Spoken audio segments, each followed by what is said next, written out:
हामी दोहोरी साँझमा 12-13 वर्ष काम गरेर अब साउले तलब दिएन भनेर हामी कतिचोटि पुलिस चौकीमा पनि गएकै हो। अदालतमा एउटा केस गइसक्यो।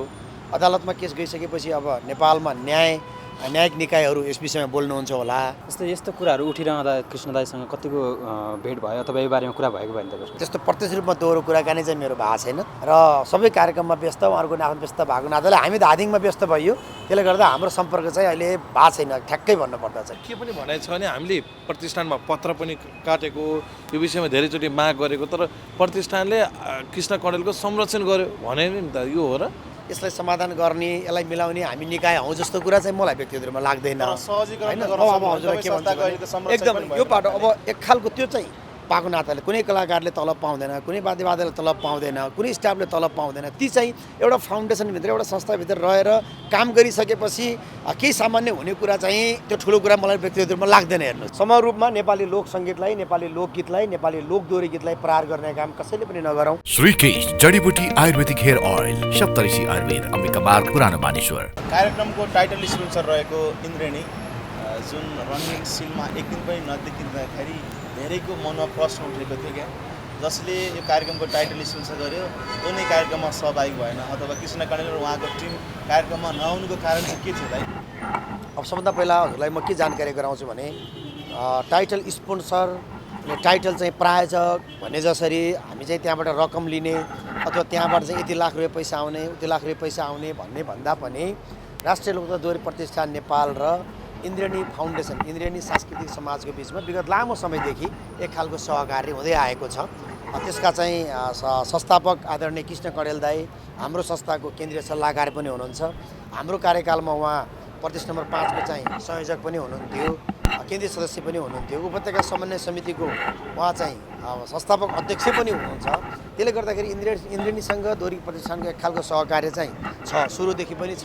योभन्दा अगाडि रमेश विजीको कार्यकालमा हामीले गर्दा पनि इन्द्रेणीले हामीलाई ठुलो सहयोग गर्नुभएको थियो। त्योभन्दा अगाडि मेरै कार्यकालमा पनि इन्द्रेणीले पुरस्कार प्रायोजन गर्नुभएको थियो। एक खालको चाहिँ सहकार्य छ। त्यही सहकार्य अन्तर्गत इन्द्रेणी र दोहोरी गीत प्रतिष्ठानको बिचको एउटा सहकार्य चाहिँ भएको हो। अब इन्द्रेणीको सम्पूर्ण टिम, क्यामेराम्यानहरू, त्यहाँ भएका प्राविधिकहरू त्यहाँ पुग्नु भएको थियो। अब आदरणीय अभिभावक कृष्ण कँडेल दाई चाहिँ विशेष कारणले अथवा कतै पोखरामा 2टा कार्यक्रम थियो ग्यारे दाईको, हामीले त्यो फेसबुक पनि हेरिरहेको थियौँ। त्यो कारणले गर्दा त्यहाँ उपस्थित हुन सक्नु भएन कि अन्तिमसम्म समापनमा म आउँछु भन्ने खालको चाहिँ जुन आश्वासन चाहिँ दाइले दिनुभएको थियो, कार्यक्रमको व्यस्तताले दाई सहभागी नहुनु भएको होला।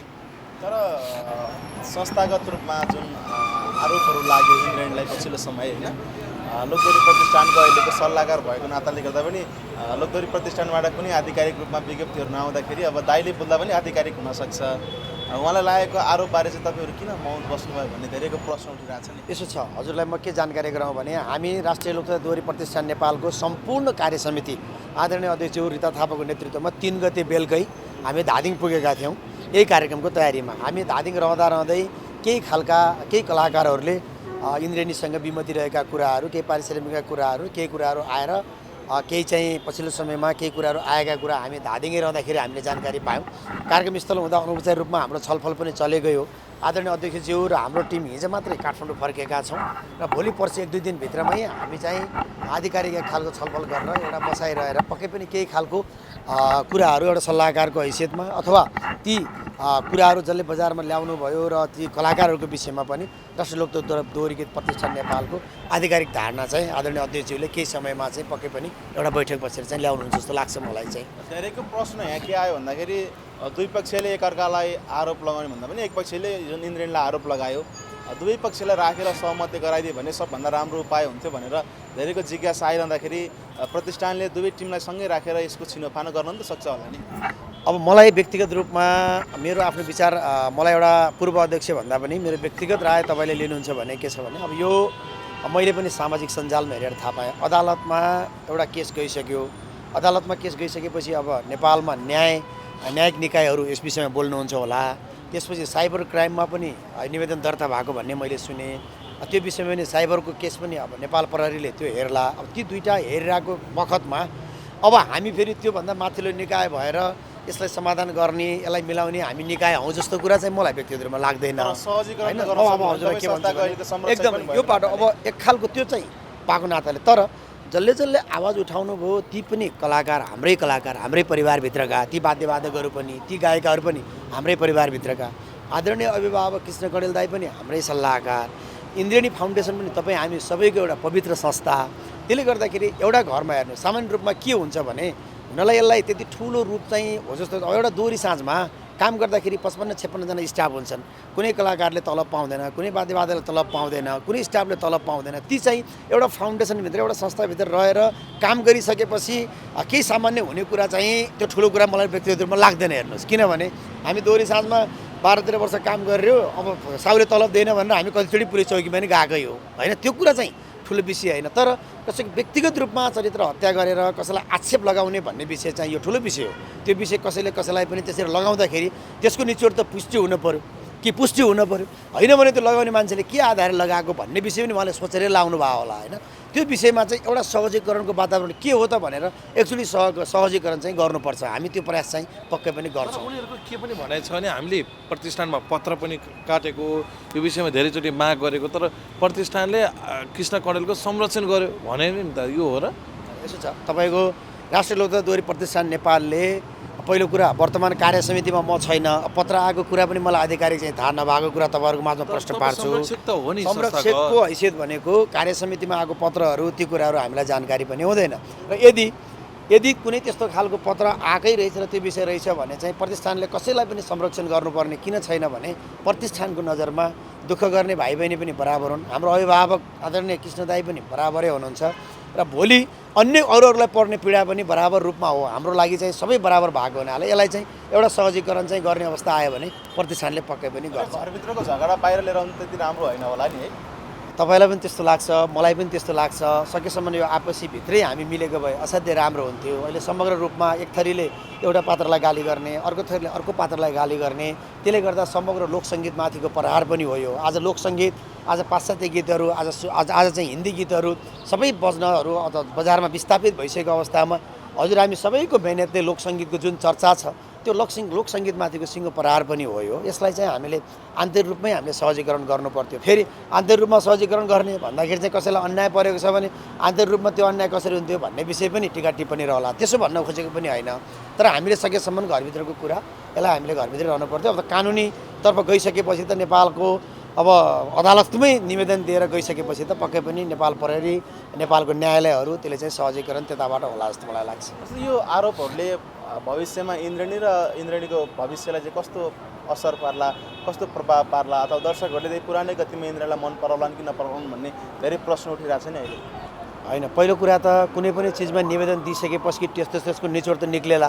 अब अदालतले हो या होइन भन्ने कुरा त अदालतले फैसला गर्ला होइन। अब पीडित पक्षले पनि हो भन्ने हो भने प्रमाणहरू त्यहाँ लानु होला। त्यसपछि जसलाई आरोप लाउनु भएको छ इन्द्रेणी जस्तो एउटा पवित्र संस्था जो आरोपित भएको त्यो संस्थाले पनि होइन भन्ने कुरामा प्रतिवाद गर्नु होला। प्रहरी केसै भइसकेपछि त्यहाँ पनि प्रतिवाद रहला। उहाँहरूको भाव चाहिँ के कारणले आएको त्यसलाई चाहिँ सहजीकरण गर्नुपर्छ जस्तो लाग्छ। यस्तो कुराहरू उठिरहँदा तपाईँसँग कृष्ण दाईसँग कतिको भेट भयो अथवा यो बारेमा कुरा भएको भयो नि तपाईँको? अनि इन्द्रेणी फाउन्डेसनको म एउटा इन्द्रेणी फाउन्डेसनभित्र म गइरहने र त्यहाँ रहिरहने त्यहाँको एउटा मेम्बरै भनौँ न, त्यो पाटो भएको नाताले अनि दोहोरी प्रतिष्ठानको केन्द्रीय सल्लाहकार पनि आदरणीय अभिभावक भएको नाताले मैले दाईसँग एकचोटि सम्पर्क पनि गरेको थिएँ। दाई यो पछिल्लो विषय के हो यताउता भन्ने कारणले पनि र ती भाइ बहिनीहरू पनि केही खालको सम्पर्कमै एक खालको वातावरण चाहिँ त्यस्तो प्रत्यक्ष रूपमा दोहोरो कुराकानी चाहिँ मेरो भएको छैन र सबै कार्यक्रममा व्यस्त, उहाँहरूको आफ्नो व्यस्त भएको नाताले हामी धादिङमा व्यस्त भइयो। त्यसले गर्दा हाम्रो सम्पर्क चाहिँ अहिले भएको छैन, ठ्याक्कै भन्नुपर्दा चाहिँ कुराकानी भएको छ नि तपाईँ? त्यसो ठ्याक्कै चाहिँ भएको छैन एकदम। अब भनेको तपाईँहरूको संस्थाले चाहिँ कस्तो भूमिका खेल्छ अब कृष्ण कडेललाई? तपाईँसँग आज अन्तर्वार्ता दिइरहँदाखेरि यदि दुवै पक्षले दोहोरी गीत आज हामी भर्खर आज काठमाडौँ आइपुगेका छौँ, त्यो भव्य कार्यक्रम सम्पन्न गरेर तपाईँले मेरो स्वरबाट पनि थाहा पाइसक्नु भएको छ, धुलो धुवाँ गरेर तपाईँ हामी सँगै थियौँ। अब हामी काठमाडौँ आएका छौँ। आज यो प्रसारण हुने बेलासम्ममा अध्यक्षज्यू सम्भवतः अझै धादिङ हुनुहुन्छ, अध्यक्षज्यू पर्सि आइतबार मात्रै काठमाडौँ आउने कार्यक्रम छ। यदि दुवै पक्षलाई अब त्यो न्यायिक निकाय एउटा पाटो छँदैछ, दुवै पक्षलाई एउटा सहजीकरणको पाटोमा राष्ट्रिय लोकतन्त्र दोहोरी प्रतिष्ठान नेपालको आवश्यकता पर्यो भने दुवै समूहलाई दोहोरी प्रतिष्ठान जहिले पनि ढोका खुल्ला छ। हाम्रो अभिभावकहरू हुनुहुन्छ, पूर्व अध्यक्षहरू हुनुहुन्छ, वर्तमान कार्य समिति छ। हामी त्यो विषयमा जहिले पनि नेपाली गीत सङ्गीतमाथि प्रहार हुन हुँदैन, नेपाली लोकगीत सङ्गीतका कुनै पनि कलाकारले दुःख पाउनु हुँदैन। कुनै पनि कलाकार अपलित हुनु हुँदैन। कोही पनि चाहे दोहोरी साँझ होस्, चाहे तपाईँको यस्ता सङ्घ संस्था हुन्, चाहे रेकर्डिङ स्टुडियोका कुराहरू हुन्, चाहे अरू भाकाका कुराहरू हुन्, चाहे एउटा लय बनाएर अर्कोको नाम नलेखेका कुरा हुन्, चाहे रोयल्टीका कुरा हुन्, सबै विषयमा सामूहिक रूपमा हाम्रो धारणा आउनुपर्छ। समग्र रूपमा लोकगीत सङ्गीतलाई क्षति हुने काम चाहिँ कसैले पनि गर्नुहुन्न भन्ने मेरो व्यक्तिगत धारणा हो। कतिले त कृष्ण कणेल र इन्द्रेणीलाई सक्ने खेलको सुरुवात भयो भन्ने जस्ता कुराहरू पनि आफ्नो विचार व्यक्त गरिरहेका छन् होइन, तपाईँ चाहिँ कसरी बुझ्नुहुन्छ? त्यसो होइन, त्यसो नहोला, किनभने एउटा सत्कर्ममा लागेको संस्था हो जसले केही असहमतिहरू इन्द्रेणीसँग केही स्रष्टाहरूका असहमतिहरू चाहिँ छन् अथवा होलान्, ती कुरा पनि इन्द्रेणीले पछिल्लो समयमा निचोड गरिसक्नु भएको छ। जस्तै केही भाकाहरूका प्रयोगहरू इन्द्रेणीले अहिले सिस्टममा बसेर सिस्टमका रूपमा इन्द्रेणीले त्यसलाई लिइसक्नु भएको छ होइन।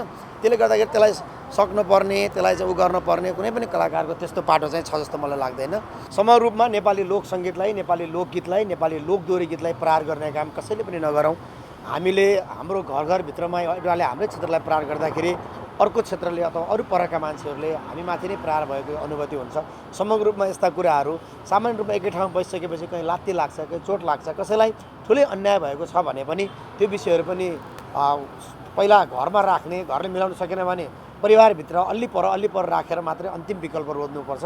समग्र रूपमा जे जस्तो भइरहेछ यसलाई चाहिँ सिङ्गो लोक संस्कृतिलाई प्रहार गर्ने काम कसैले नगरौँ भन्ने। अन्तिममा इन्द्रेणी र इन्द्रेणीले गरेको योगदानलाई कसरी सम्झनुहुन्छ? इन्द्रेणीले गरेको योगदान त मैले भन्नै पर्दैन। इन्द्रेणीले गरेको योगदान आजका मितिसम्म थुप्रै कुराहरू छन्। नेपाली दुई तिनवटा कुराहरू म दावाका साथ के भन्न चाहन्छु भने नेपालमा बच्चाहरूको मनमा जनजनमा बच्चाहरूलाई ल्याएर बाल गायिकाहरूलाई ल्याएर जुन दोहोरीको एउटा प्रभाव, दोहोरी गीत सुन्नुपर्छ भनेर स्कुलमा जनजनमा लगेर जुन दोहोरीलाई प्रभाव एउटा इन्द्रेणीले त्यो कुरा चाहिँ इन्द्रेणीलाई त्यो श्रेय इन्द्रेणीलाई जान्छ।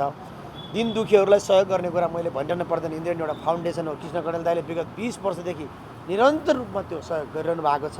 केही कलाकारहरूका सिर्जनाहरूका विषयमा केही खालका विमतिहरू थियो, त्यो कुरा पनि इन्द्रेणीले गत 1 वर्षदेखि त्यसलाई व्यवस्थापन गरेर इन्द्रेणीले त्यो सम्पूर्ण भाकाहरू पनि अहिले स्रष्टाहरूको अनुमति लिएर भाकाहरू प्रयोग गर्दै आइरहेको छ। हामीले त्यो कुरा इन्द्रेणीलाई सुझाव दिएका थियौँ 2 वर्ष अगाडि। इन्द्रेणीले त्यो भाकाहरू पनि स्रष्टाका भाकाहरू पनि अहिले सहमतिमै इन्द्रेणीमा भाका प्रयोग भइरहेका छन्।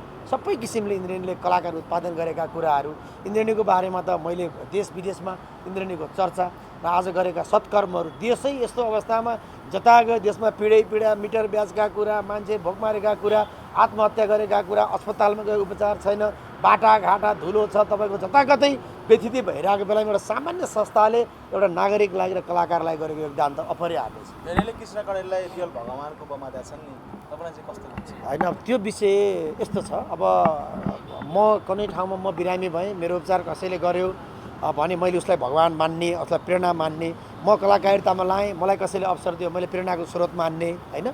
जसले इन्द्रेणीलाई चाहिँ इन्द्रेणीले जसको ज्यान जोगाएको छ उसले त मान्न पऱ्यो होइन। जसले इन्द्रेणीले आजसम्म चाहिँ कल्याण गरेको छ, इन्द्रेणीले जे खालको वातावरण गरेको छ त्यसलाई त इन्द्रेणी टिमलाई समग्र रूपमा, इन्द्रेणी मात्र एउटा इन्द्रेणी किसन दाई भनेर समग्र टिम, किसन दाई सँगसँगै दौडिँदा त्यहाँ एउटा चालक पनि दौड्या हुन्छ, क्यामेराम्यान पनि दौड्या हुन्छ, वाद्यवादक त्यहाँ कृष्ण गुरुङ दाईहरू, जुजु गुरुङ दाईहरू, कृष्ण गन्धर्व दाईहरू, थुप्रो कलाकारहरू त्यहाँ चाहिँ त्यत्रो कलाकारहरू, त्यो समग्र टिमलाई म मेरो धेरै धन्यवाद दिन चाहन्छु।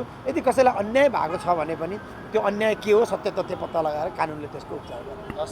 Thank you very much.